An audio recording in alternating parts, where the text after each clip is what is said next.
Mirrorless cameras have really upset the photography world in the last 10 years. They're a great alternative to the SLR or single lens reflex cameras that we were all familiar with. They have the advantage of size and weight and removing the mirror, which is not really necessary in the days of digital. I've tried a lot of mirrorless cameras, Maarten, but I still like the feel and the performance of a DSLR. These cameras have lost a lot of market share, but they're by no means obsolete. In fact, they're getting better all the time in speed and image quality.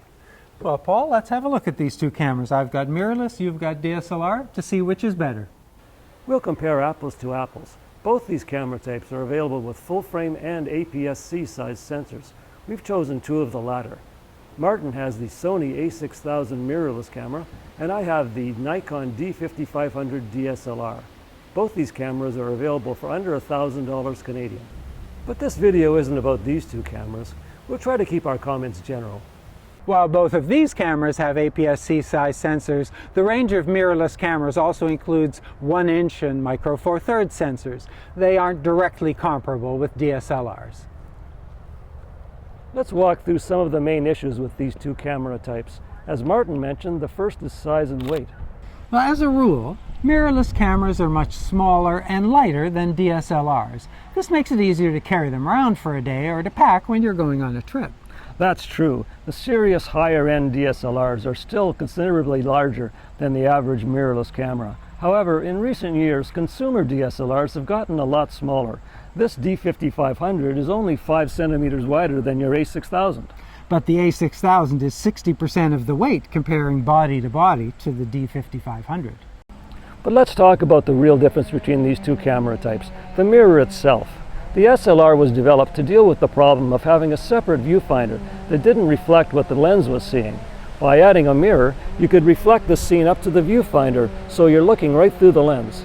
The mirror is an advantage in another way. It keeps dust from the sensor while you're changing lenses. I'm now extremely hesitant to change lenses on my mirrorless cameras unless I'm at home. Then there's that click you hear when you take a picture. That's the mirror flipping up to expose the sensor. Most mirrorless cameras simulate that with a sound effect, which means that most mirrorless cameras can be fully silent, unlike DSLRs. But the fully electronic shutter can sometimes create strange artifacts. That's useful in some situations for sure, like nature photography where you don't want to scare the bird away, or for shooting in some places where photography is not exactly allowed. We wouldn't do that, would we? Oh, of course not. But because there's no mirror, a mirrorless camera can always show the image on an LCD or on a viewfinder, which, with one or two exceptions, is always electronic and not optical. Electronic viewfinders are a lot better than they used to be, I'll admit. But as far as I'm concerned, an EVF is still not as sharp or as bright or as fast as an optical viewfinder, and some of them don't display the colors exactly right. But LCD screens can show the image exactly as you will capture it, with exposure and depth of field, and show the image exactly as you've taken it. And they're much more useful in low light situations and to get manual focus correct. All true. Most DSLRs do have a live view mode, which flips the mirror out of the way so you can take pictures using the LCD monitor. I call live view mirrorless mode. But now, take a picture. Okay, let's give it a try. All those clicks. I don't imagine you use live view any more than is absolutely necessary. You're right, it's not great for stills, but it is essential for video where the sensor always needs to see the lens. If there's one area where mirrorless cameras have a distinct advantage, it's video. You can shoot with your eye in the viewfinder, which makes it possible to see the scene in bright sunlight and adds a lot of stability. You've got me there. It can be awkward to shoot video while holding a DSLR out in front of you, especially if you have a heavy lens aboard. Well, heavy lenses are no picnic for mirrorless cameras either. They can quickly overpower the weight and make it very hard to hold. If you're serious about video, there are a lot of accessories these days to help with your DSLR. Things like hoods and add-on viewfinders to deal with the lack of a live viewfinder. There are accessories available these days to turn any DSLR into a near-pro cinema camera. You could fill a store with them. I think it's fair to say that most of these accessories work for mirrorless cameras as well. Rods and rigs and rails hold the lens, the camera, and all the various accessories that you'll need for video production. And don't overlook lenses. The original brand and third-party lenses available for Nikon and Canon cameras these days can fill any need you might have. That's especially true if you're looking for cine lenses, those ones with T-stops, aperture rings, and defined travel focus rings. Cine lenses are starting to appear in Sony and Fuji mounts, and there are adapters to put professional lenses on just about any camera. I've seen a $30,000 Fujinon Cabrio parfocal cine lens mounted on an X-T2. Let's talk about speed. A DSLR should be at a disadvantage there, but my experience is the opposite. I can get exactly the shot I see and an instant reaction when I push the shutter. It doesn't make sense to me, but I agree. The best DSLR cameras are faster than the best mirrorless cameras. Then there's battery life. A DSLR battery typically gives you 2 to 3 times as many shots on a charge as the battery in a mirrorless camera. Ouch, particularly as I'm holding the Sony a6000, which everyone seems to agree has the worst battery life of any camera.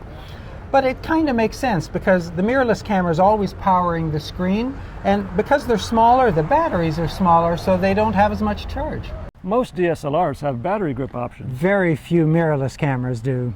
But what about the future? Who's coming up with the best new features? Well, as a group, it seems to me that the mirrorless manufacturers are a little more innovative. Think of Fuji's optical hybrid viewfinder, Panasonic's 4K video or post-focus, Sony's downloadable apps. I'm sure that those features will come to other cameras in time, but for the moment, mirrorless camera manufacturers are the market leaders in technology. Well, they're the new kid on the block, so I guess that makes sense. But that's not to say DSLRs aren't continuing to advance their technology, especially where speed is concerned. Faster burst modes, bigger buffers, that's where they tend to lead the way. DSLRs are usually first with higher resolution sensors too. So what's the verdict? For sheer convenience and versatility, mirrorless cameras are a great step forward. They're compact, perfect for travel, take great photos and video, and offer groundbreaking features. I agree, but if I'm looking for a camera that gives me instant response and great photo quality, I'll still look for a DSLR. That's particularly true for demanding things like sports and nature photography. But today's smaller DSLRs are great for street photography too. Mirrorless and DSLR cameras both have their strengths and their weaknesses, so which you choose depends on the features that are most important to you. And in the end, best is all about context, the kind of photography that you do and which camera feels right to you.